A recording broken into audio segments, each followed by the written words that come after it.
Queridos irmãos, estamos ainda lendo o livro de Macabeus. Hoje retornamos ao início do primeiro livro de Macabeus, no capítulo 2.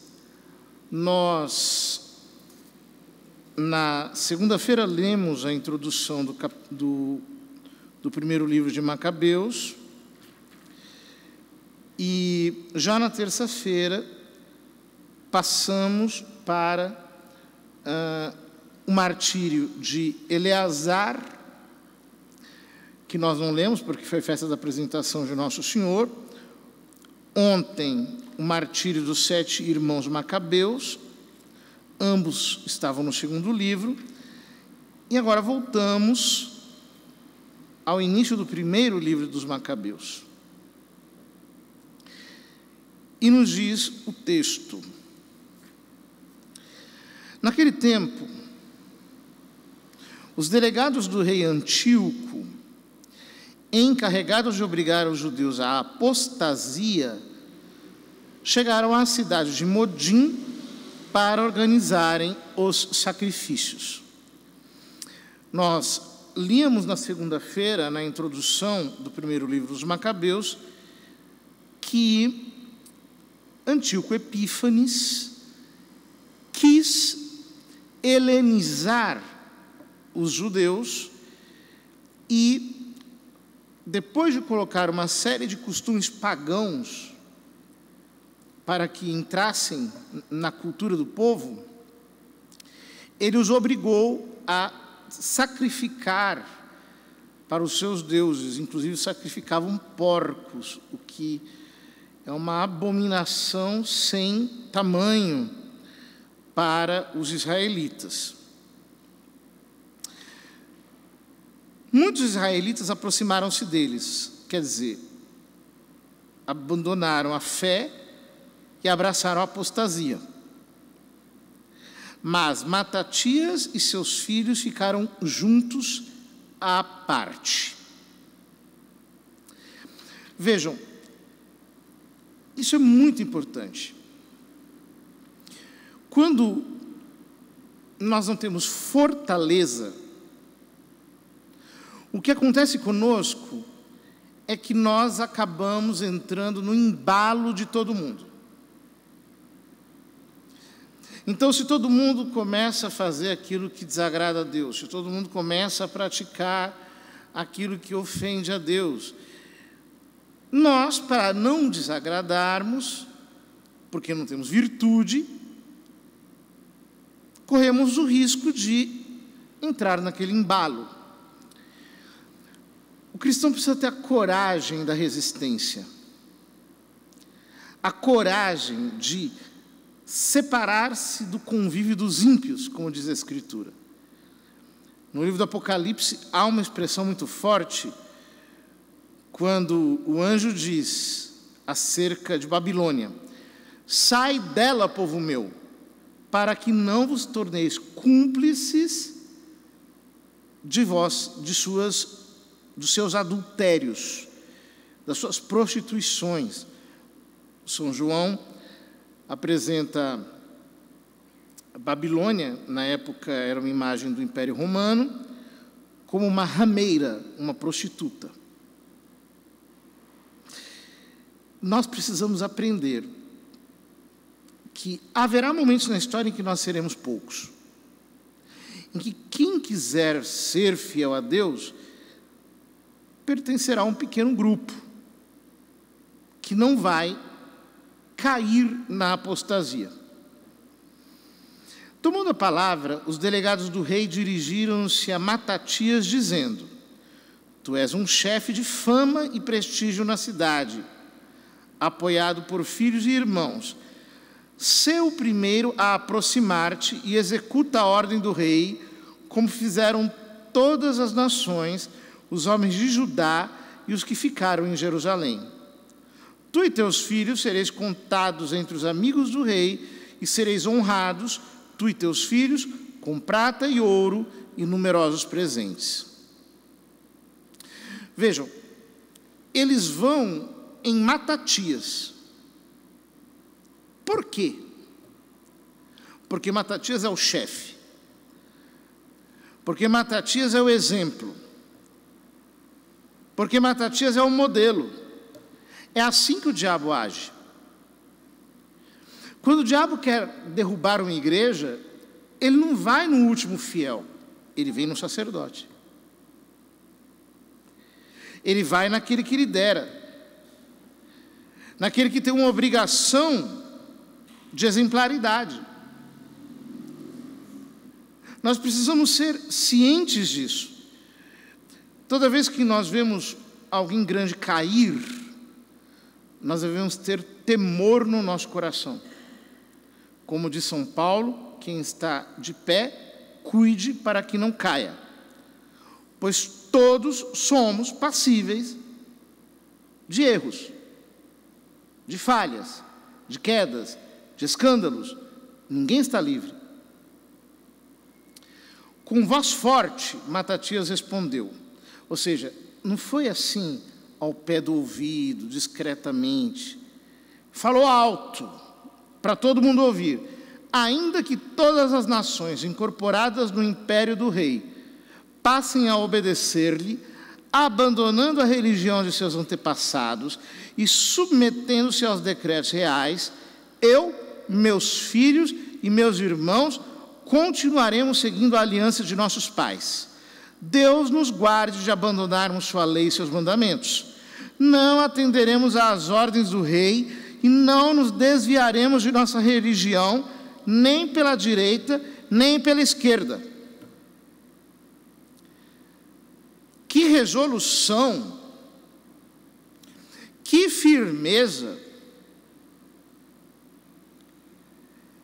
Nós vivemos em dias de grande apostasia, em que as pessoas são ensinadas a abandonarem a aliança dos pais.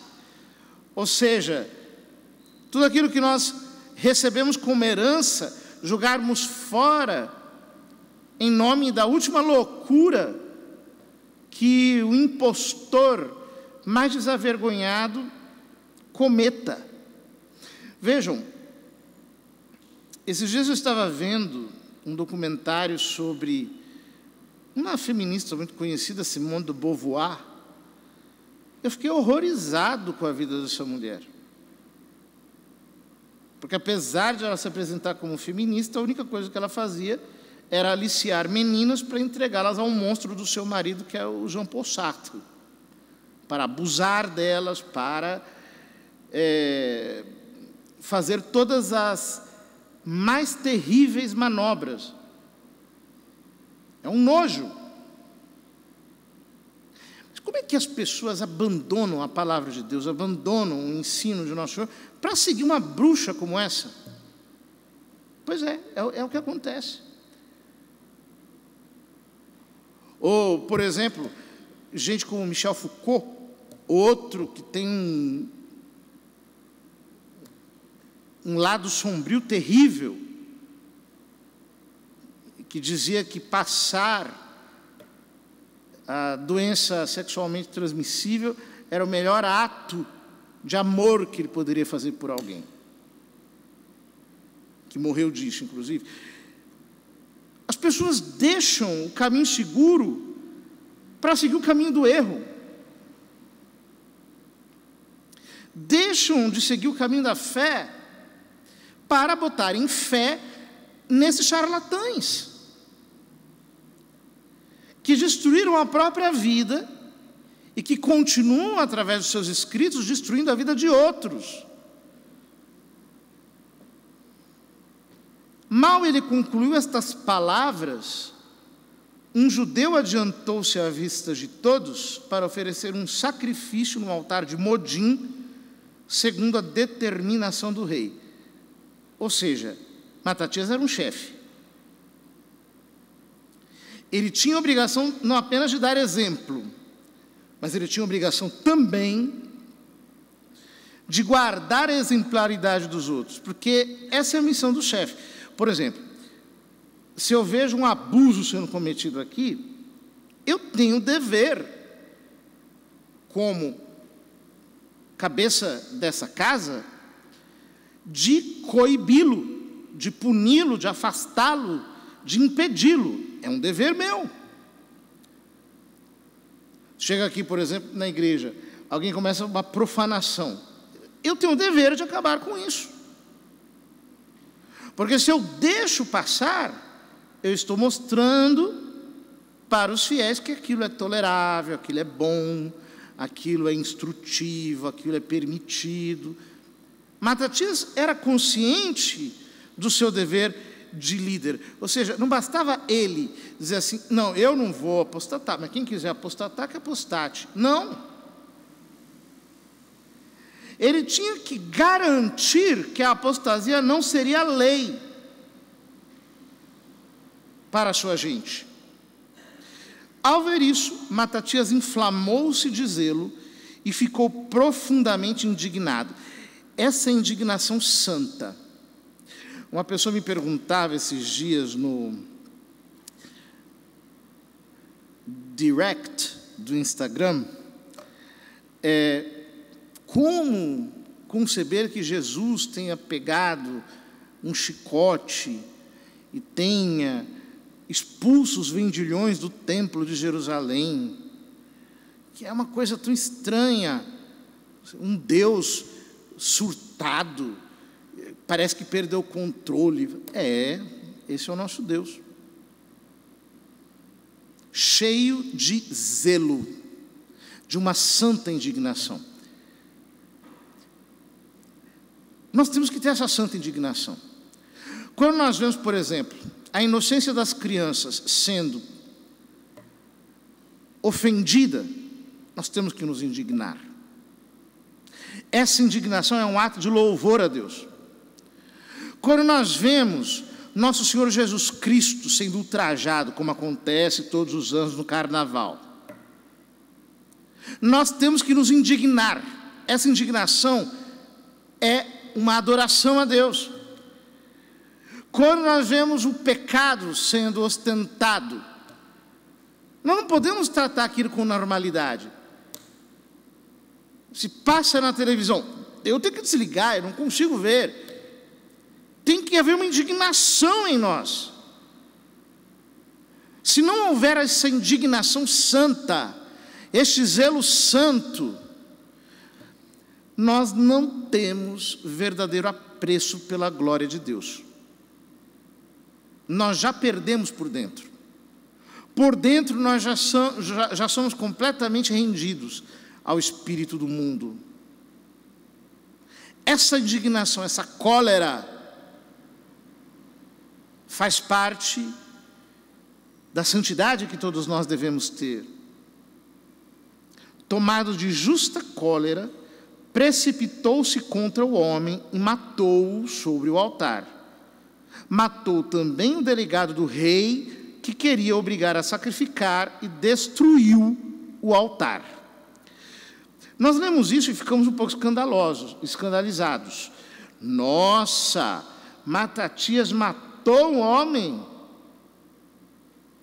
Naquele tempo era assim. No tempo antigo, não havia sistema prisional, não havia sistema judiciário, ainda que às vezes o judiciário também faz a mesma coisa que em sentido inverso.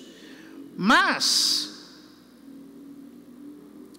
isso é apenas um símbolo do que acontece espiritualmente. Vejam, os pecados contra a fé, segundo a boa e velha teologia católica, são mais graves do que os pecados contra a caridade. Por quê? Porque o pecado mortal destrói a caridade sobrenatural, mas não destrói a fé. Nós permanecemos com aquilo que os teólogos chamam de fé informe, ou seja, essa fé não está informada pela caridade, ela não está vivificada pela caridade, ela não está vibrante pela caridade, mas ela está lá. Agora, os pecados diretamente contra a fé destroem a fé, E esses pecados não apenas são pecados graves, mas eles desligam a pessoa do corpo místico de Jesus Cristo.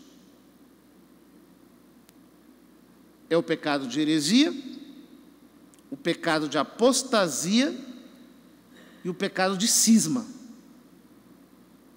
quando alguém se divide da igreja. Estes 3 pecados são os mais graves. Portanto, a igreja sempre nos ensinou que é preferível morrer, e nós até devemos morrer, se não houver alternativa entre a morte e a apostasia. Os cristãos, nos primeiros séculos, eles morriam por quê? Porque não queriam dar uma colherzinha de incenso a Afrodite, a Apolo, a César. Se eles dessem uma colherzinha, não morriam. Podia ser fingido. Houve até alguns algozes, porque muitas crianças foram mortas. Por exemplo, o martírio de Santa Inês, ela era uma menininha, tão magrinha, tão mirrada, que as correntes não conseguiam prender os braços, diz a ata dos mártires. Os próprios mártires os próprios algozes ficavam com dó e diziam: não, vai lá, finge, não precisa ser verdadeiro, finge que é, mas que não é. Porque eles ficavam com medo de matá-la. E ela vigorosamente disse: não vou fingir. Eu dar um escândalo, trair o meu Deus, para ficar bem diante dos homens? Jamais. E foi morta. Foi morta por um boi. Interessante que a ata dos mártires diz que, a ata do martírio de Santa Inês diz que o boi não tinha nem aonde colocar o chifre. Ela era tão pequena que não tinha muito onde acertá-la. Vejam, queridos irmãos, nós não podemos negociar com a nossa fé.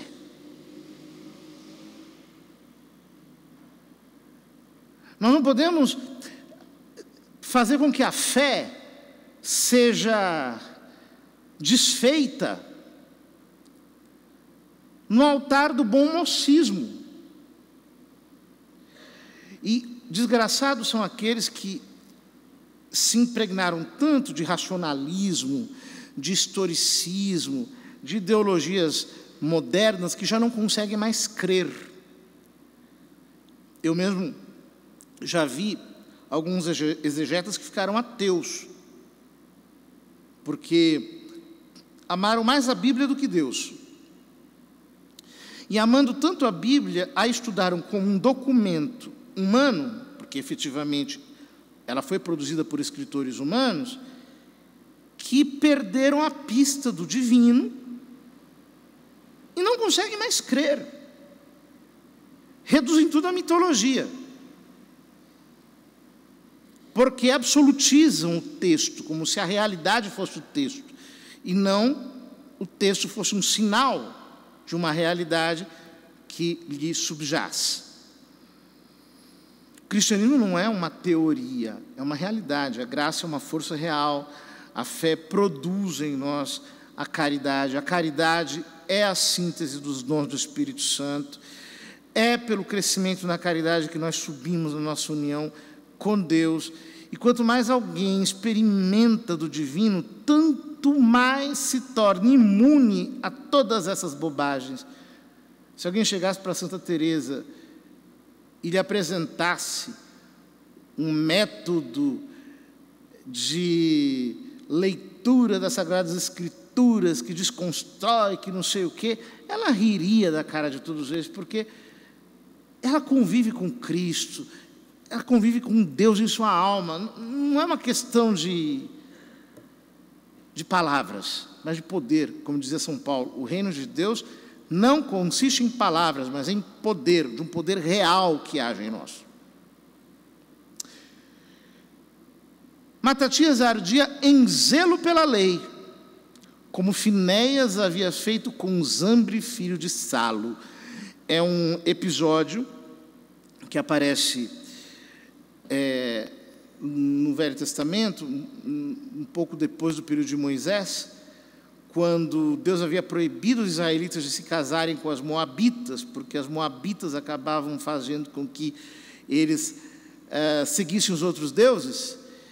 Então, o filho do líder, do chefe da tribo de Simeão, se casou com uma moabita, e esse Finéias, então, entrou na tenda e passou os dois a fio de espada, atravessando-os com uma lança. Ou seja, o que a Escritura está querendo nos mostrar é: com a fé não se brinca, com a fé não se negocia. Aqui é questão de vida e morte. Quando o homem perde a fé, ele não está mais no corpo místico de Jesus Cristo. Ele não é parte da igreja. Pode ser externamente, mas efetivamente não é. É um membro, não é nem um membro morto, não é mais um membro da igreja de Cristo. É muito sério. Matatias saiu gritando em alta voz pela cidade: quem tiver amor pela lei e quiser conservar a aliança, venha e siga-me. Então fugiu, ele e seus filhos, para as montanhas, abandonando tudo o que possuíam na cidade. Também muitos seguidores da justiça e do direito desceram para o deserto e ali se estabeleceram. Diante da perda da fé, nós devemos considerar a perda de todos os bens como insignificante.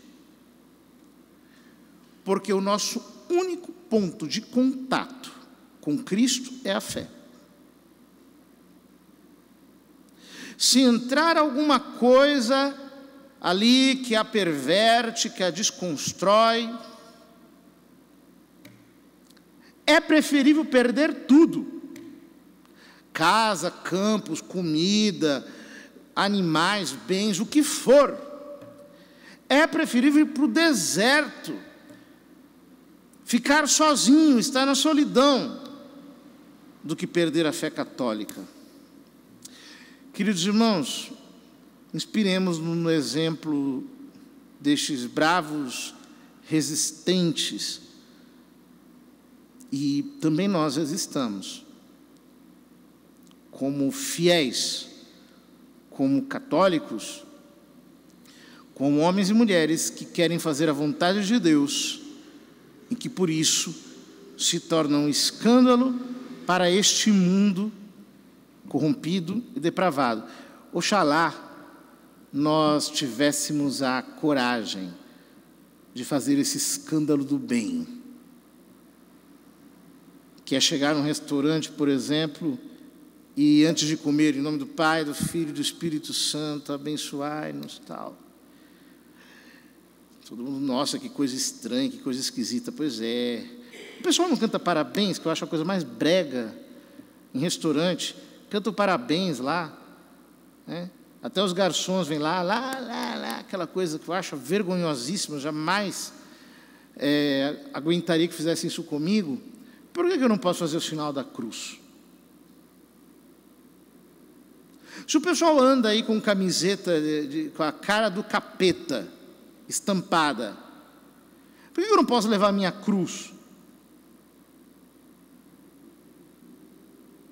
Se a turma por aí leva tudo que é de imoral pela mão, de vergonhoso, por que eu não posso pegar o meu terço, rezar dentro do trem, rezar no ônibus? Que vejam. Eu não estou fazendo para aparecer, mas também não estou me escondendo.